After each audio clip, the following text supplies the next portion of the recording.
Hey there riders, Moto Journo Kris here, and let's talk the latest motorcycle out of Honda, their new NT1100, which is essentially a sports touring machine derived from the Africa Twin. It's easy to get caught up in the performance wars of needing over 150 ponies on a tourer, but in reality it seems like there's strong demand for more value-driven machines with 100 horsepower enough, even two up for many. It's also worth noting that back when the Africa Twin launched, pricing was incredibly competitive.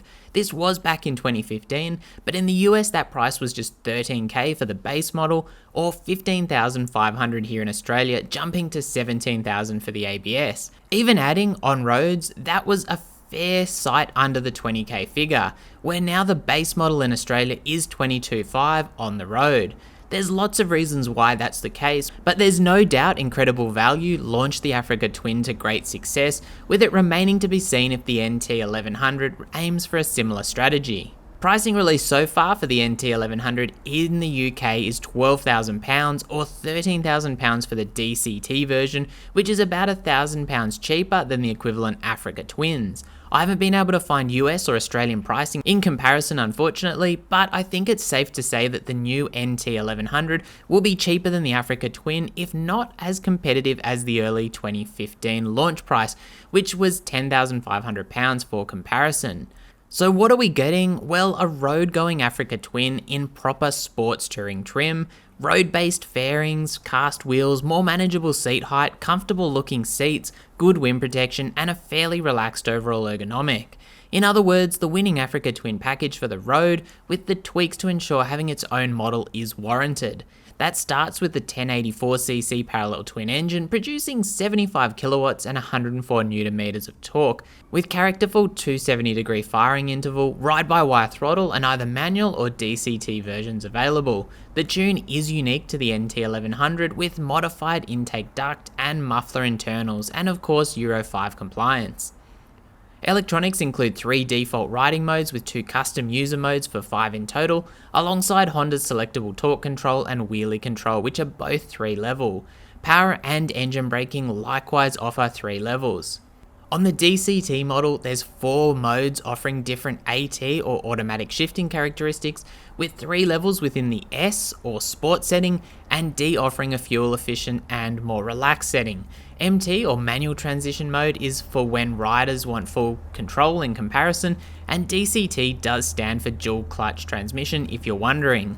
In MT mode, a paddle trigger on the left handlebar offers control of shifts. Apparently 53% of buyers now pick the DCT versions when buying a Honda 2, which gives you an idea of how popular and accepted this type of bike is.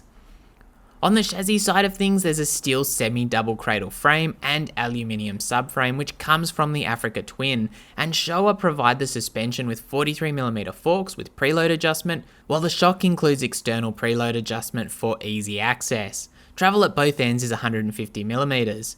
The base Africa Twin in comparison runs 45mm forks, and both ends offer preload compression and rebound adjustability with 204 and 220mm of travel.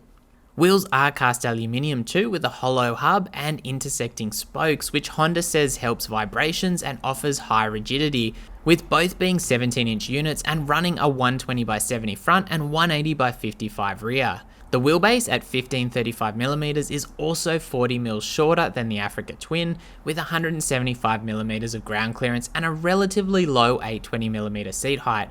Curb weight is 238 kilos for the manual or 248 kilos for the DCT version, while rake is also lower than the Africa Twin at 26.5 degrees with trail 108mm.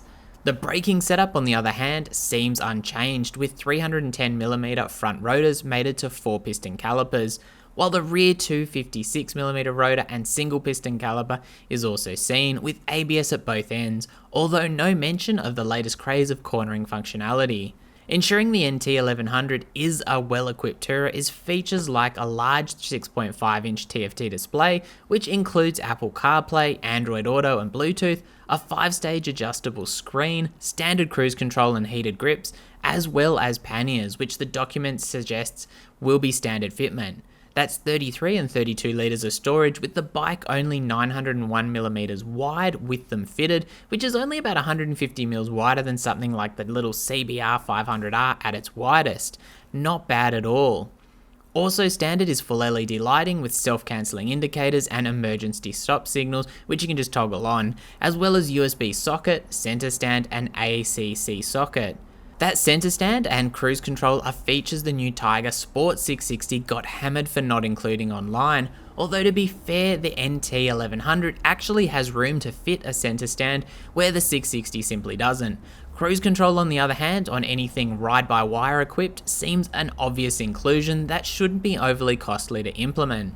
The fuel tank on the NT1100 also bumps just past 20 litres, which with a 5 litre per 100 km consumption figure means 400 km a tank if you're really pushing down to the dregs should be possible, unless this is an overly cautious figure.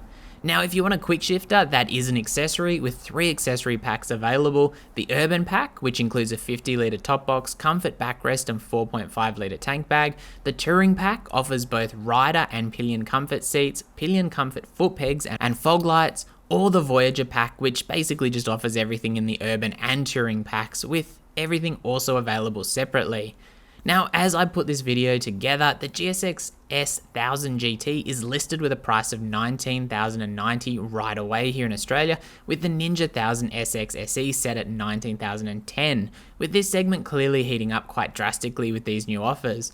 Perhaps a more direct competitor is something like the Versys 1000S, which is priced at just over the 20k mark in comparison, with the taller Turo Ergo compared to the Ninja and GSX S being sportier.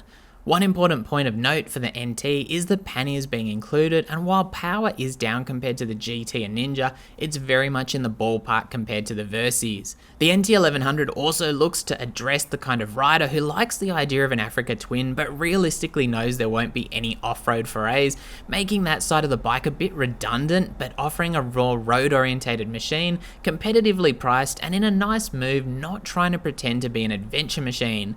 Sure, adventure means different things to different people, but for the sake of consistency, it needs to include some basic off-road cred, in the same way that calling a 300 or 400cc machine a hyper naked is eyebrow raising.